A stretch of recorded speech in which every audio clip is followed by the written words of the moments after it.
una copa, pero no sean los...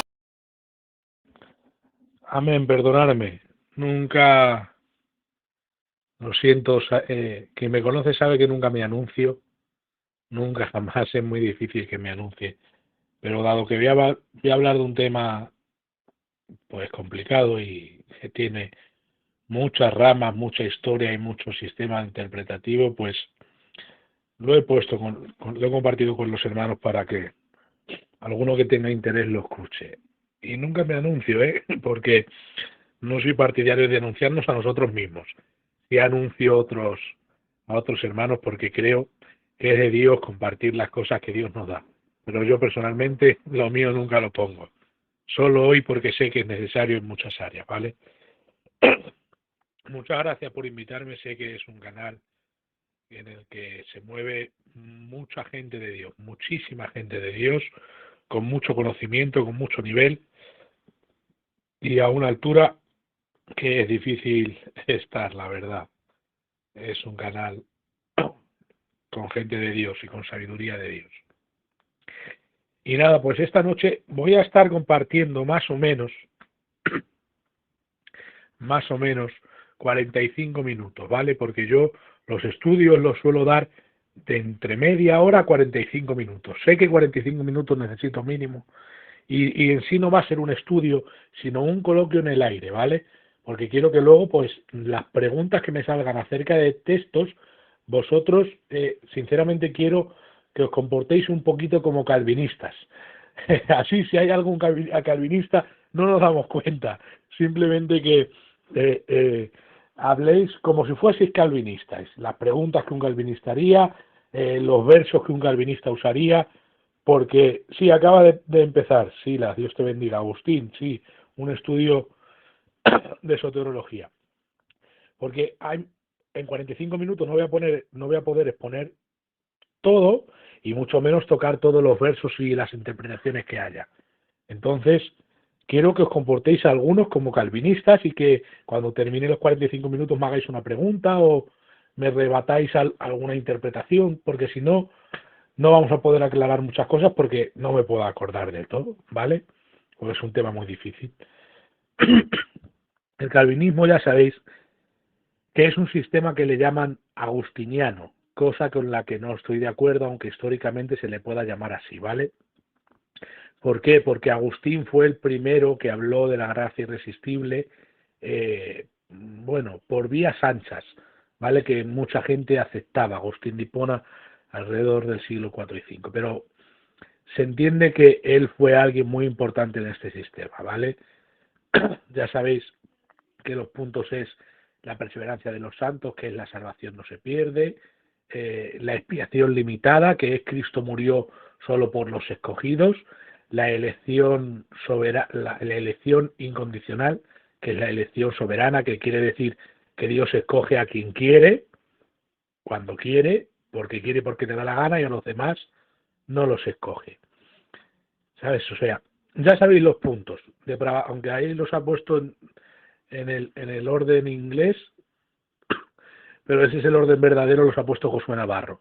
Depravación total, elección incondicional, expiación limitada, gracia irresistible, perseverancia de los santos. Voy a ir rápido porque lo voy a hacer un poco en 45 minutos, ¿vale? La depravación total, ya sabéis, que el hombre no tiene capacidad de ir a Dios. ¿Estamos de acuerdo, sí o no? Luego lo diremos. Elección incondicional. ¿Estamos de acuerdo, sí o no? Luego lo diremos. Expiación limitada, quiere decir, Dios solo murió por los escogidos.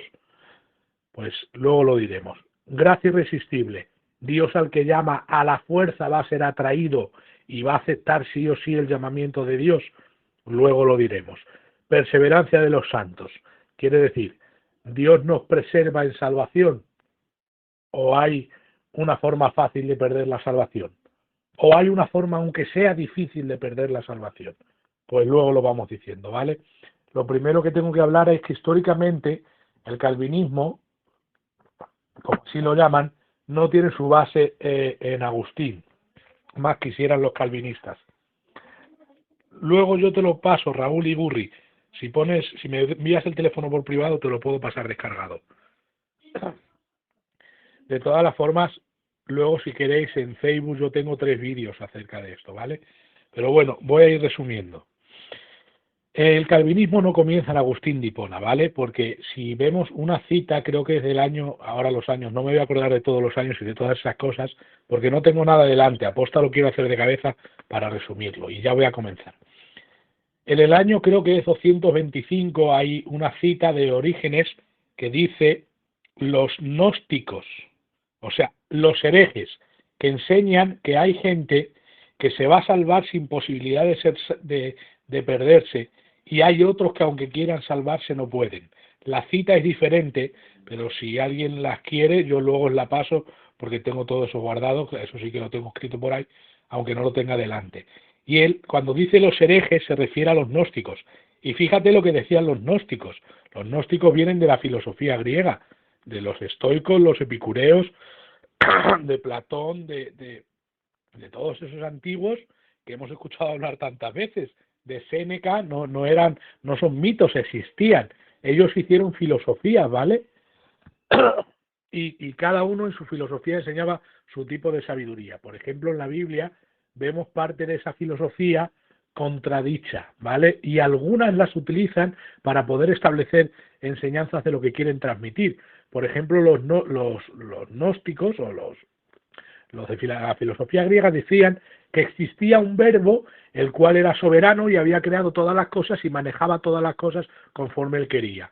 Y entonces, para explicar quién es Jesús a los griegos, cogió Juan el concepto de los griegos y les dijo, escribiendo desde Efeso, el verbo era en el principio con Dios, y Dios era el verbo. Se lo explicó con su filosofía, para que supieran a quién se estaba refiriendo. O sea que ahí hay tema que hablar, pero es otro tema que no vamos a hablar. En la Biblia hay mucha filosofía. Y de hecho, lo que se cree en el calvinismo es filosofía, porque ya decía Orígenes, los herejes que afirman que hay un grupo que se van a salvar y no tienen posibilidad de perderse, y otros que aunque quieran salvarse no van a poder. O sea, ¿de qué están hablando? Gracia irresistible, perseverancia de los santos, elección incondicional. Están hablando de esos 3 puntos sin ir mucho más lejos. Gracia irresistible, se van a salvar aunque no quieran, y no se van a perder aunque quisieran, perseverancia de los santos. Pero hay otros que no pueden ser salvos aunque quieran, elección incondicional, otros se van a salvar. Entonces, ¿qué quiere decir esto? Que la filosofía del calvinismo, porque es más una filosofía, nace de los gnósticos, ¿vale? Ahora, al arminianismo, ¿por qué no le llamaría filosofía? Porque personalmente contempla un punto bíblico más fuerte, tiene más fuente bíblica que el calvinismo. Y eso lo vamos a poder ver por todas partes, ¿vale? Ahora, en cuanto al arminianismo, decía Wesley, decía que nadie vocifere contra el arminianismo sin saber lo que éste significa. Ahora, en depravación total, ¿qué creen los calvinistas? Que el hombre está totalmente depravado y él no puede acercarse a Dios porque no tiene capacidad para hacerlo. Pero no solo eso, sino como que está muerto, él no puede oír el mensaje del Evangelio por sí mismo para aceptarlo, sino que Dios lo regenera antes y en su gracia irresistible lo atrae a la fuerza y aceptará el mensaje por ser escogido soberanamente, y en base a esto Cristo solo ha muerto solo por aquellos escogidos porque no pensó salvar a nadie más, y estos nunca se perderán. Eso es lo que creen en base a la depravación total. La expiación limitada, solo Dios murió por ellos, los escogió soberanamente solo a ellos, gracia irresistible es que los atraerá solo a ellos, y perseverancia de los santos es que nunca se perderán en cuanto a la salvación. Ahora, de la depravación total, ¿qué cree el arminianismo? Hay algunos que han dicho que creer en depravación total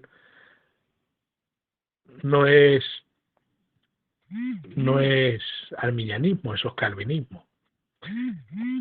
Me están preguntando que cuándo lo hago y voy a decirlo porque es importante. Vale, que se meta la gente y que lo escuche. Pues bueno, como iba diciendo, la depravación total en cuanto a los arminianos. Como decía Wesley, que nadie vocifere contra el arminianismo sin saber lo que éste significa. Pues el arminianismo cree en la depravación total. ¿Qué diferencia hay entre el arminianismo y el calvinismo en la depravación total? Que los calvinistas creen en la depravación total y no tienes capacidad para ir a Dios, y eso también lo creen los arminianos. Tú no tienes capacidad para ir a Dios, y eso lo vamos a enseñar con la Biblia. Ahora, ¿cuál es la diferencia entonces central de este asunto? Eleazar, Dios te bendiga, amigo. Pues la diferencia central es que los calvinistas creen en la regeneración previa, ¿vale? Que es lo que es la gracia irresistible, porque Dios los regenera y los atrae a Él forzosamente, y tendrán que creer porque ya han sido regenerados como consecuencia de haber sido regenerados, y no por decisión propia. De ahí que el calvinismo clásico, que es como se le llama, anule el libre albedrío, porque no aceptan por ellos mismos, sino porque Dios les hace aceptar. En su elección incondicional, expiación ilimitada, gracia irresistible, depravación total.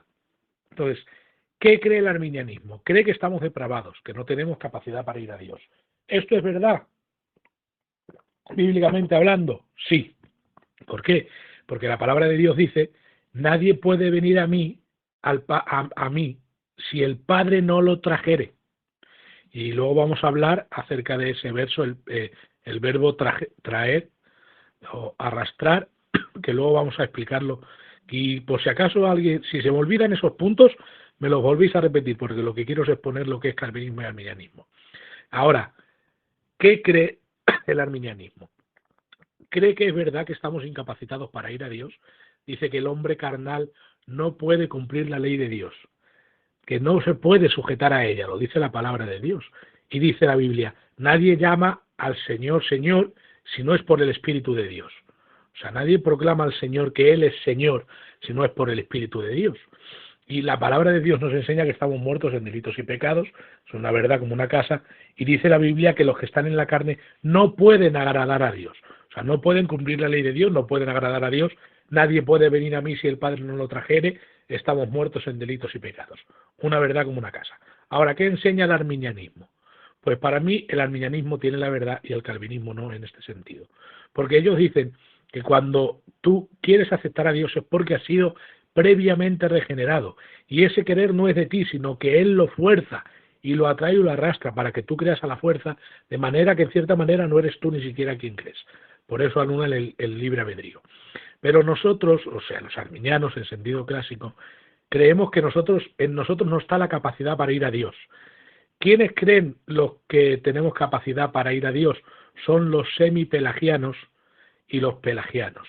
Los pelagianos creen que el pecado de Adán ha dejado el libre albedrío intacto y la capacidad de decisión en cualquiera de nuestras esferas espirituales. Ya sea muerto o vivo, tú puedes acercarte a Dios por tu propia decisión. Eso es pelagianismo, de un monje del año 400-500, Pelagio, ¿vale? Ahora, el semipelagianismo es de Juan Casiano, no es de nada que tenga que ver con Pelagio, sino que es un intermedio entre lo que enseñaba Agustín y lo que enseñaba Pelagio. Pelagio y Agustín discutían, el hombre ha sido afectado por el pecado de Adán, eso decía Agustín, y Pelagio le decía, no ha sido afectado por el pecado de Adán, tú puedes acercarte a Dios por tu propia decisión. En medio salió el semipelagianismo, que es de Juan Casiano, que dijo, ni Agustín ni Pelagio, este es el punto correcto, la decisión del hombre y la capacidad del hombre no está muerta, sino debilitada y enferma. Ahora, ¿qué enseña en cuanto a esto el calvinismo? Que está destruida. ¿Qué enseña el arminianismo? Que está destruida. ¿Pero qué enseña el calvinismo? Que tú eres regenerado previamente para creer. ¿Y qué enseña el arminianismo? Que este es el punto verdadero. Es que hay una gracia preveniente o precedente. ¿Qué quiere decir eso? Una gracia que viene antes del haber creído o de tomar la decisión. ¿Cómo viene esta gracia preveniente? Por el Espíritu Santo, lo dice la palabra de Dios, Él convencerá al mundo de pecado, de justicia y de juicio. Eso es muy fácil en Juan 16. Entonces, nadie puede venir a mí si el Padre no lo trajere. ¿Cómo lo atrae? Por medio de la predicación del Espíritu Santo. Que hay en la palabra de Dios algunas veces que vemos que alguien ha creído de manera sobrenatural? Sí, nuestro hermano Pablo, pero ya no nos pueden dar ni un ejemplo más bíblico de que alguien crea de manera sobrenatural. Y otra cosa, que ahí no vemos a Pablo siendo arrastrado, sino que se lo mostró cara a cara y le dijo, ¿quién eres? A quien tú persigues. Yo no te persigo. Ahí le dio la primera enseñanza. Quien me persigue a mí, persigue mi iglesia. O sea, quien persigue a mi iglesia, me persigue a mí. Estamos de acuerdo. Pero ya no hay ni un ejemplo más bíblico. Lo que la Biblia nos enseña es que somos atraídos por la convicción del Espíritu Santo. Y ahora, en ese sentido, la gracia irresistible, ¿vale? ¿Tú eres atraído irresistiblemente a Dios o eres atraído para poder decidir seguirlo o no? Y ahí es donde entra el libre albedrío, o lo que le llamamos libre decisión, porque el libre albedrío quedaría para otro programa. Libre decisión. La palabra de Dios nos enseña por toda la Biblia entera, hablo así, mujitano, por toda la Biblia entera nos enseña la palabra de Dios. ¿Cuántas veces quise juntar a Jerusalén como la gallina junta sus polluelos debajo de sus alas y no quisisteis, dice la palabra de Dios? Y de hecho, en Hebreos 10 lo que está defendiendo Pablo es eso. ¿Escucharon ellos la palabra de Dios? Claro que escucharon bien la palabra de Dios. Dice, antes bien la palabra de Dios ha salido por toda la tierra, como diciendo Israel, todo Israel ha escuchado la palabra de Dios, pero ellos no han querido aceptarle al Señor, por lo tanto Dios los ha endurecido, o sea, un juicio contra Israel. Pero la palabra de Dios ha salido por toda la tierra y el que ha querido aceptar ese mensaje lo ha aceptado porque ha querido. Ahora, el querer nació del mismo fue por influencia del Espíritu Santo. Fue por influencia del Espíritu Santo, porque en ti no está la capacidad de ir a Dios, lo dice la palabra de Dios. Nadie puede venir a mí si el Padre no lo trajera. Entonces, es verdad, nadie puede ir a Dios. Dice la Biblia, no hay quien busque a Dios, no hay justo, ni hay un solo uno, todos se desviaron a una. Lo dice la palabra de Dios, no hay quien busque a Dios. ¿Por qué? Porque no está la capacidad en nosotros de ello. Buscamos dioses en diferentes maneras, pero no al Dios verdadero, porque eso tiene que ser por iluminación espiritual. ¿Cómo le llama eso el arminianismo? Gracia previa. ¿Cómo le llama eso el calvinismo? Regeneración previa. No creemos en eso. ¿Por qué es correcto el arminianismo y el calvinismo no? El arminianismo enseña que el Espíritu Santo te atrae a Cristo, el Espíritu Santo te atrae a Cristo y tú puedes decidir si seguirle o no. Pero el arminianismo no enseña eso, el calvinismo no enseña eso, perdón. El calvinismo enseña que Dios te regenera y por eso vienes y le aceptas. Y eso no lo enseña la palabra de Dios. La palabra de Dios enseña que cuando alguien va a Dios ha sido por influencia del Espíritu Santo, porque Él convencerá al mundo de pecado. Pero que cuando eres convencido del pecado, tú puedes resistir o no. Porque la palabra de Dios nos dice literalmente, y justo una frase enfática que destruye el cuarto punto del calvinismo. Dice la Biblia, vosotros resistís al Espíritu Santo como vuestros padres. O sea que no dice, solamente vosotros lo resistís, no, vosotros y vuestros padres resistís al Espíritu Santo. ¿Y cómo se llama la doctrina de los calvinistas del cuarto punto? Gracia irresistible. Así es como se llama. Justo a la frase contraria a ese verso de la palabra de Dios que lucha contra todo pretexto que ellos tengan. O sea que tú no eres atraído y seducido a la fuerza al Señor y arrastrado, sino que el Espíritu Santo pone delante de ti lo que es la salvación y te convence de que eres un pecador y que el diablo ha sido juzgado y que tú eres culpable de juicio pero obtienes un Salvador. Lo dice la palabra de Dios. ¿Por qué convencerá de pecado?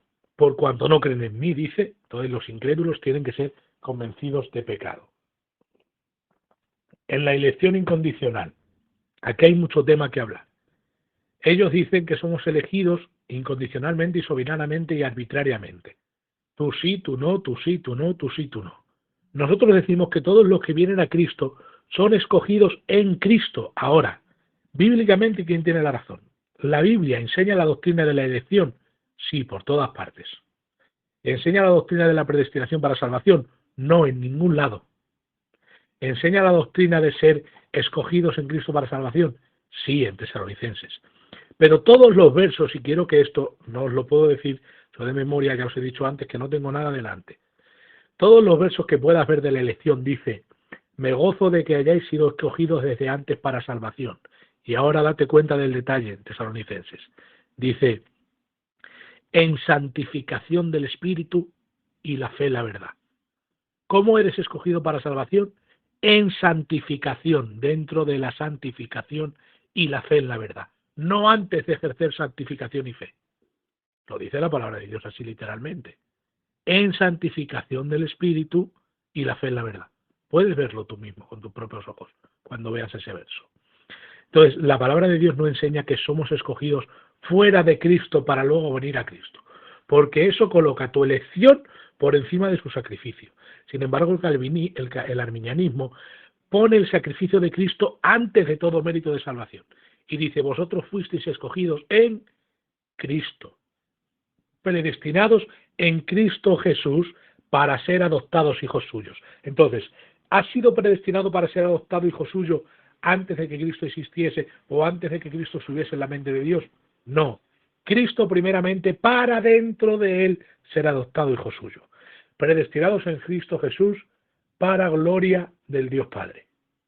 En Cristo Jesús, siempre que veas predestinación o elección o el ser escogidos, te va a hablar de algo que tiene que ver en Cristo. Mira, cuando la Biblia dice, elegidos, que esto es lo que cree el arminianismo, elegidos según la presciencia del Dios Padre, y ahora date cuenta otra vez del detalle, en Primera de Pedro, en santificación del Espíritu y rociados con la sangre de Cristo.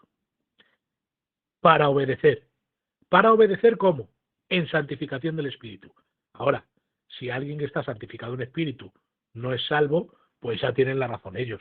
Pero el santificado en Espíritu es una obra después de haber creído. Por eso decimos que uno no es regenerado antes de creer, porque toda la Biblia entera enseña que para ser regenerado tienes que creer. Porque si uno es regenerado, nacido de nuevo, ya está apto para ver el reino de Dios. Nicodemo, no te maravilles de que te he dicho de que es necesario nacer de nuevo. Si naces de nuevo, verás el reino de Dios, si no, no lo vas a ver. Entonces, ¿qué es regeneración y nacer de nuevo? Es lo mismo. Ellos dicen que no. Fíjate qué locura.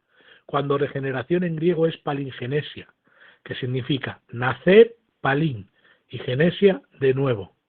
Cuando la Biblia dice que hemos sido renacidos por la voluntad, 2 veces dice renacidos en Primera de Pedro 1, creo que es versos, no sé si son el 3 y el 23, que ahora no lo recuerdo todo, pero bueno.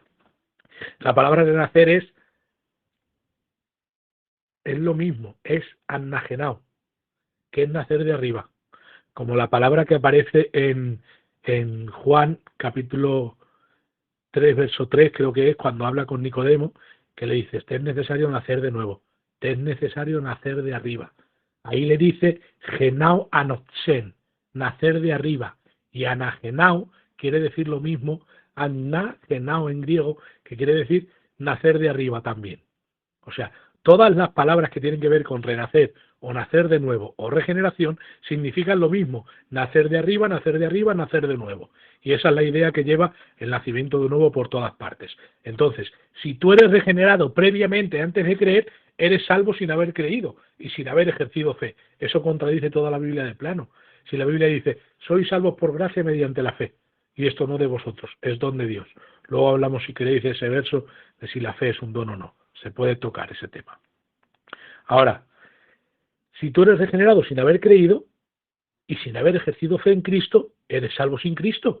¿Quién tiene el mérito? Tú por ser escogido, el sacrificio de Cristo.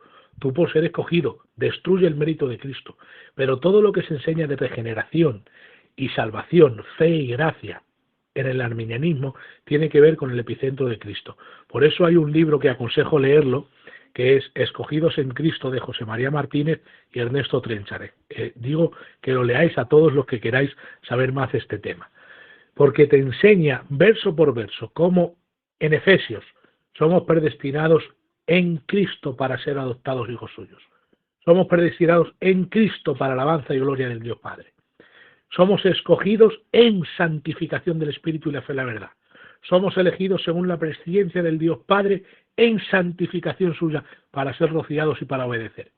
Todo es dentro de. Entonces, nosotros que creemos de la elección, que todos los que nacen de nuevo son escogidos en Cristo, porque el propósito no es escoger a unos sí, a otros no, sino a toda la masa de los creyentes en Cristo Jesús para salvación. Eso sí lo enseña la palabra de Dios. Entonces, ¿hay elección en Cristo? Sí. ¿Hay elección fuera de Él antes de que el mundo fuese? Así nos explica. Porque la palabra de Dios, cuando dice que hemos sido escogidos antes de la fundación del mundo, de nuevo repite, en Cristo. Y eso lo verás constantemente. La preposición griega ep, dentro de, constantemente. Cristo es el centro de la salvación. Entonces, ¿qué nos queda hablar? Expiación limitada, gracia irresistible, perseverancia de los santos. Expiación limitada. ¿Qué creen? Ellos creen que solo murió por los escogidos.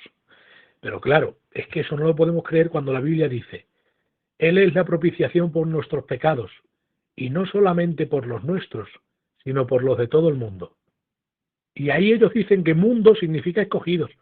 A ver, que está diciendo que es la propiciación por nuestros pecados, y no solamente por los nuestros, sino por las de todo el mundo. La palabra de Dios dice una vez tras otra que Cristo gustó la muerte por todos, no dice por algunos. Ahora, cuando la palabra de Dios dice que Él ha muerto para la justificación de muchos, ¿entra en lo correcto de la interpretación de la expiación ilimitada? Sí, porque los muchos se refiere a todos los que creen. ¿Por qué? Porque los que no creen no pueden ser justificados. Porque la Biblia dice que habiendo ejercido fe, somos justificados. Por Cristo Jesús tenemos paz para con Dios. Romanos 5:1. Entonces, la justificación no es algo que tenga que ver con los no creyentes. Por eso dice para la justificación de muchos. Por eso dice la palabra de Dios también. Que Dios ha muerto por todos. Dice, mayormente de los que creen. Que la salvación está al alcance de todos, perdona. Pero mayormente de los que creen. ¿Por qué? Porque la palabra de Dios enseña que si no crees ya estás condenado, que si eres un incrédulo te vas al infierno. Por eso quiere decir eso. Ahora, ¿qué se enseñaba en el tiempo de Calvino? Y ya voy a tocar un poquito de historia. En el tiempo de Calvino de la expiación, había diferentes puntos de vista de expiación, pero todos eran heterodoxos, incorrectos. ¿Cuál era el correcto? El correcto quiere decir el que se enseñaba en toda la historia de la Iglesia cristiana. El correcto era potencia ilimitada, que tenía potencia para salvar a todos. Eso es lo que enseñaba. Ahora, que el cumplimiento de esa potencia era en los que creen. Eso es lo que enseñaban. Tenía potencia para salvar a todos, pero solo salvaba a los que creían. Eso es lo que enseñaban en expiación. Y es lo que se creía con, si os lo digo en otras palabras no lo vais a entender. Que Cristo podía salvar a todos, pero que esa expiación solo era efectiva en quienes creían. Y es verdad, Cristo ha muerto por todos, pero solo es efectiva en los que creen. Ahora, ¿eso lo enseña la palabra de Dios? Sí, la palabra de Dios nos enseña acerca de los apóstatas por falsos maestros, del capítulo 2, creo que es segunda de Pedro, o primera de Pedro, capítulo 2, mirad los falsos maestros ahí, es que no me acuerdo de todos los versos, hace mucho que no los repaso. Y dice que los falsos maestros aún niegan al Señor que los rescató, dice. ¿A quiénes rescató? A los falsos maestros también los rescató, porque ha pagado su precio. Ha pagado el precio de los pecados de los falsos maestros, pero como no creen, no se van a ir al cielo por no haber creído.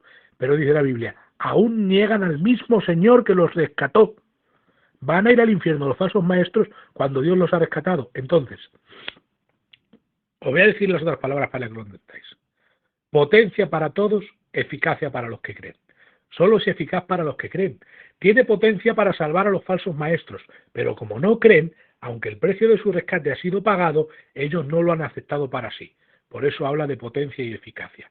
Y eso es lo que creía incluso Arminio, Calvino. Lo que pasa es que esto no lo sabe mucha gente, porque es una locura para ellos decirles que Calvino no era calvinista. Él no creía en la expiación ilimitada, limitada. Él la creía ilimitada. Y de hecho, luego puedo buscar estas citas porque las tengo, que él enseña. Él salva mayormente a los que creen, aun a pesar de haber muerto por todos. Lo dice el Calvino mismo. ¿Por qué se enseña de esta manera? Porque después de Calvino y de Arminio, después de morir se levantaron diferentes escuelas. ¿Qué pasó cuando murió Arminio en la universidad, después de haber sido profesor de la Universidad de Leiden? Y dicho esto, que Arminio se crió bajo Teodoro Beza, que Beza era calvinista. Beza es el que sustituyó a Calvino, y ese estuvo enseñando a Arminio. con la doble predestinación y todo eso. Que la doble predestinación tampoco sale de Agustín, en verdad, sale de Tomás de Aquino en el año 900, fue la primera vez que se acuñó ese término. O sea, que el que enseñaba a Arminio en la universidad, antes de él ser profesor, era calvinista, era Beza, pero él no estaba completamente correcto con todo lo que enseñaba y no estaba de acuerdo. Y hubo un diácono en una iglesia que lo expuso y a Arminio le llamaron para rebatirle. Esa es una historia que se cuenta también. Y cuando Arminio leyó los postulados del diácono de esa iglesia, dijo, el diácono tiene razón, este sistema está equivocado. Y se empezó a creer en lo que finalmente creyó a raíz de los escritos de un diácono. Que eso es otra historia que se cuenta por ahí. Pero lo que importantemente pasó en ese sistema es que después de la muerte de ambos nació los remonstrantes, Simón Episcopio y Phyllis Limborch. Ahora, tengo que decir algo. ¿De dónde sacan, vale, que los arminianos creen que la depravación total no es depravación total, sino enfermedad espiritual y que tienes decisión para acercarte a Dios? ¿De dónde lo sacan? Lo sacan de Phyllis Limborch, porque aunque los dos fueron remonstrantes, Phyllis Limborch, según afirma la historia, él se alejó de los puntos ortodoxos del arminianismo y entonces hizo otra rama de arminianismo. ¿Cuál es el verdadero arminianismo? El que enseña Simón Episcopio, de donde salieron los remonstrantes. Cuando ellos expusieron sus puntos, que lo que llaman margarita en inglés, tulip es el calvinismo y margarita es el arminianismo. Pues nació de los remonstrantes. Los remonstrantes lo expusieron con tanta maestría que luego se levantó el sínodo de Dort. Ahora, ¿el sínodo de Dort qué es? ¿Cómo te puedo decir yo para que me entiendas? Es como si ahora mismo, ¿vale? Yo quiero sacar una doctrina, pero toda la dirección de España no está de acuerdo conmigo, ¿vale? Y yo y 3 amigos míos, mi amigo Eleazar, David de Gilabert y Jonathan de Aranjuez, nosotros 4 exponemos una doctrina, pero cuando la queremos llevar a cabo, con mucha maestría, la exponemos y mucha gente dice, tienen razón. Pues a lo que iba, yo y 3 amigos míos exponemos una enseñanza con mucha maestría, pero cuando la llevamos a la dirección no está de acuerdo. ¿Qué hace la dirección? Expone lo que ellos creen, y como ellos llevan el primado, pues ellos me dicen, lo vuestro es falso. Pues eso es lo que pasó con los remonstrantes y el sínodo de Dort. El sínodo de Dort era lo que pusieron los calvinistas, de ahí nació el tulip. O sea que el sistema arminiano no salió de Arminio, ni el sistema calvinista salió de Calvino. Ellos enseñaron sus cosas, fueron teólogos excelentes, impresionantes. Quizá tenía una profundidad más certeza Calvino, pero en cuanto a Biblia, Arminio, sinceramente, le sacaba un cacho. Porque en cuanto a la depravación total, ya hemos enseñado lo que creen: elección incondicional, expiación limitada, la gracia irresistible, solo falta perseverancia de los santos, que luego hablamos un poco. Entonces, en el sínodo de Dort lo que hicieron fue darle una paliza a los remonstrantes, y no hablo bíblica, sino política, porque todos los políticos estaban a favor de la Iglesia de Roma, que sobre todo se enseñaba eso, el calvinismo. Y en ese tiempo, quien no creía el calvinismo lo mataban. Hubo una persona importante, adinerada, que creyó en el arminianismo y le cortaron la cabeza en público. Por eso el arminianismo se ha considerado heterodoxo, incorrecto por mucho tiempo, porque el poder político era calvinista. Entonces, si tú no creías en la depravación total con gracia, con regeneración previa, y tú lo enseñabas, te podían matar, literalmente. Hubo persecución al arminianismo. Eso lo tienen que saber, que ellos lo saben, pero no lo quieren aceptar los calvinistas. No quieren aceptar muchas cosas que hizo el calvinismo. En nombre del calvinismo se han matado muchos arminianos, y algunos de ellos en público, delante de todo el mundo, le cortaron la cabeza por creer eso. Entonces, en los remonstrantes, ya os he dicho, Simón Episcopio enseñó lo que González dice que es el arminianismo de corazón.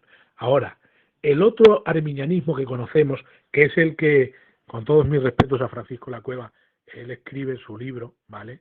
Él dice que el semipelagianismo y el arminianismo son sistemas parecidos, y eso no es así, porque está cogiendo la rama de Limborch, que es un arminianismo heterodoxo, que ahora mismo se le llama arminianismo de cabeza entre los eruditos que enseñan le llaman arminianismo de cabeza.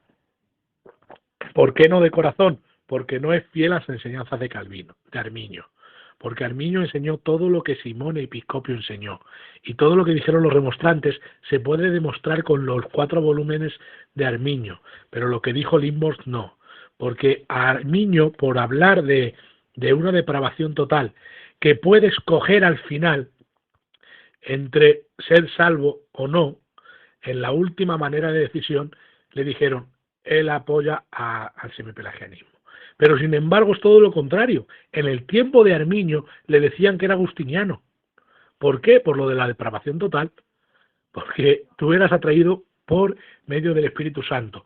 Ahora, cuando eras atraído por medio del Espíritu Santo, ahí es donde decían ellos, gracia preveniente, o como principalmente se llamó, precedente. El Espíritu Santo te atraía por medio de la predicación del Evangelio.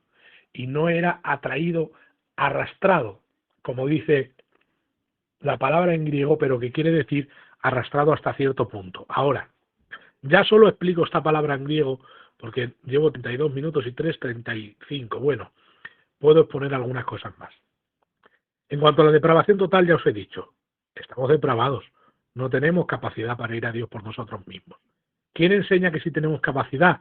Pelagio y el semipelagianismo de Juan Casiano. ¿Qué enseñamos nosotros? Lo que enseñaba Agustín de Hipona, en cierta manera, porque él luego enseñaba la gracia irresistible en base a su experiencia, porque él en verdad fue gnóstico incluso, y luego dice que Dios lo arrastró a él a la fuerza.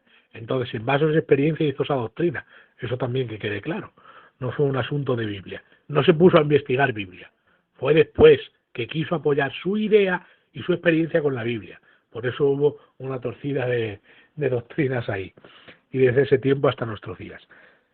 Pero nosotros no enseñamos la gracia irresistible, sino que se puede resistir porque la palabra de Dios nos lo dice. Entonces, ¿somos regenerados previamente? No, porque seríamos salvos sin haber aceptado al Señor, sin haber creído y sin haber ejercido fe, todo lo contrario a lo que enseña la Biblia. Entonces, ¿qué es la gracia preveniente? Es que Dios te atrae y te ilumina el corazón y te convence de pecado porque eres incrédulo.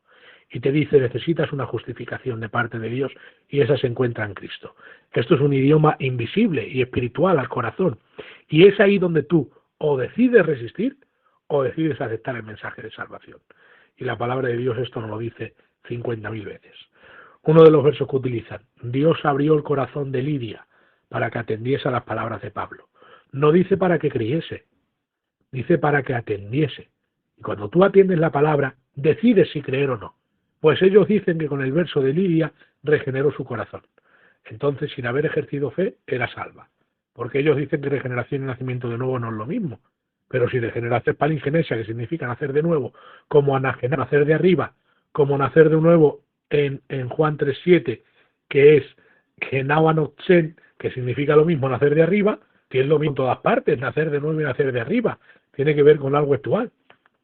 Y ellos dicen que no es lo mismo, y su argumentación es una falacia de argumentación. Se basan en su filosofía y no en la Biblia. Si eres regenerado sin fe, eres salvo sin fe. Esa es nuestra posición. Entonces nosotros creemos que Dios te eleva en esa muerte espiritual, como que te eleva para que puedas comprender lo que estás oyendo. Y ahí es donde decides si resistirle o aceptarle. Entonces, en elección incondicional ya hemos dicho y repetimos. Creemos que Dios ha escogido a todas las gentes en Cristo y en santificación. ¿Eso qué es? Elección previa en cuanto a la presciencia de Dios. Dios sabía los que iban a ser salvos y a todos los salvos les preparó el camino para ser hechos conforme a la imagen del Hijo, Romanos 8:29. Ser para la alabanza de su gloria. En santificación para ser rociados. Te estoy citando diferentes versos que yo creo que me entendéis. Para ser adoptados hijos suyos en Cristo. Entonces, todos los que están en Cristo, Dios ha predestinado cosas.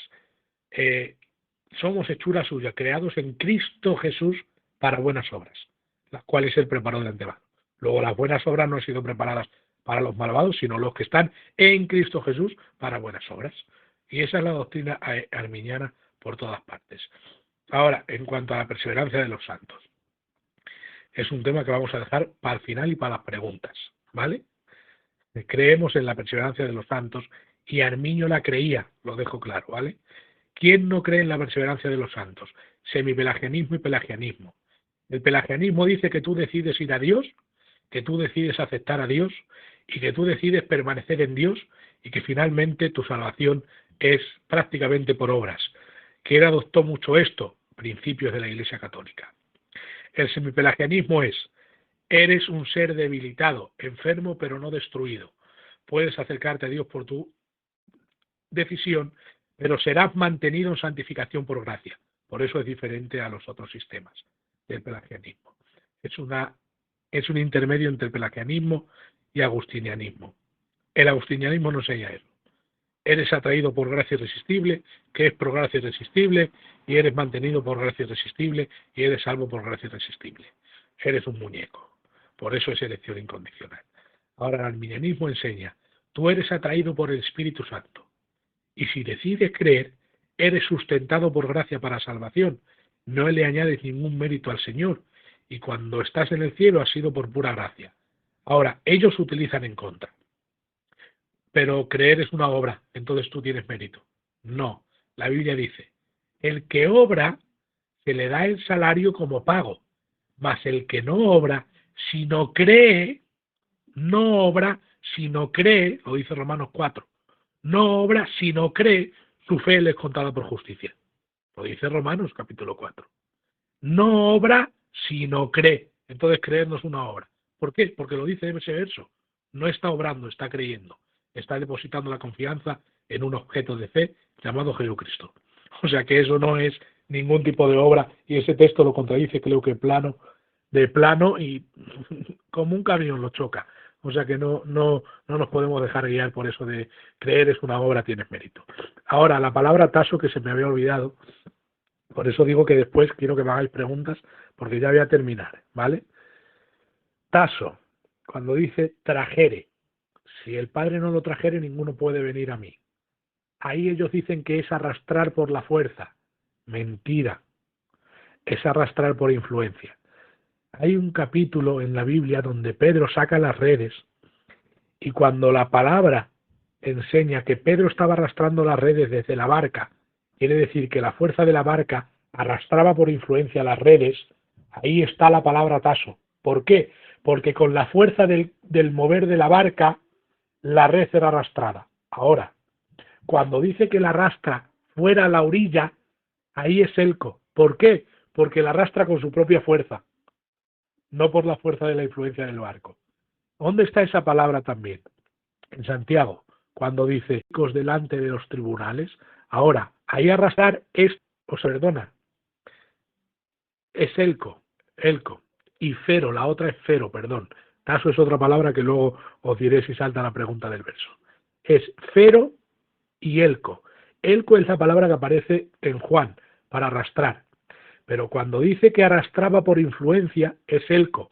Pero cuando arrastra él hasta la orilla, es fero, que es arrastrar por la fuerza. Fero. Esa palabra fero se repite cada vez que algo es arrastrado por la fuerza. Pero cuando hay una influencia diferente a la fuerza, sino una fuerza interna e invisible que no tiene que ver con el objeto principal, que es Pedro, dice que es elco. Arrastraba las redes desde la barca, elco. Y cuando la arrastra a la orilla, la arrastra con fero, con sus fuerzas. Entonces, cuando aparece la palabra elco, quiere decir que eres arrastrado a Dios por influencia. ¿De qué? Del Espíritu Santo. Si quisiera decir ahí Juan que tú eres arrastrado por la fuerza, con tu voluntad, pondría ahí fero, porque sabe que fero significa empujado, impelido y arrastrado por la fuerza. Pero puso elco. Esa palabra que os digo que aparece en Santiago dice: no os arrastran los ricos ante los tribunales. Ahí arrastrar es elco. ¿Cómo te arrastra un rico ante los tribunales? ¿Por la fuerza? No, es por influencia. Es por la influencia económica, que tú te cogen rico y te llevan ante los tribunales porque tiene mucho dinero, y por influencia mueve lo que le da la gana. Pues eso es lo que dice ahí en el griego. Elco y fero no es la misma palabra. Entonces, en cuanto a la palabra, estudiando la semántica de arrastrar por fero y elco, cuando aparece elco en Juan, cuando dice ninguno puede venir a mí si el Padre no lo trajere, es una palabra griega que significa ser atraído por influencia, la del Espíritu Santo. Por eso, que ese es el pensamiento central, y si destruyes ese verso, se destruyen todos. Porque ese es el pensamiento central de ser arrastrados irresistiblemente, creer irresistiblemente, por elección incondicional, porque no todos creen, sino aquel que Dios quiere que crea, y se destruyen todos los versos. Cae todo el sistema calvinismo en un segundo.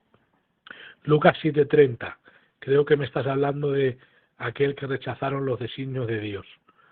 Sí, si quieres, es ese, ¿no, David? Me estás hablando de que vuestros padres rechazaron los designios de Dios no siendo bautizados por Juan. Ahí la palabra boule, que es la misma que se utiliza para decreto. Sí, te estás refiriendo a eso. La palabra boule quiere decir ahí el designio de Dios, que es la misma que aparece en Efesios 1:11 como decreto. Creo que es Efesios 1:11. Si no, David, me ayudas porque ya sabes que yo nunca me preparo nada y no tengo nada delante y lo estoy diciendo todo de memoria. Y así siempre me pasa igual, es que nunca me pongo nada delante.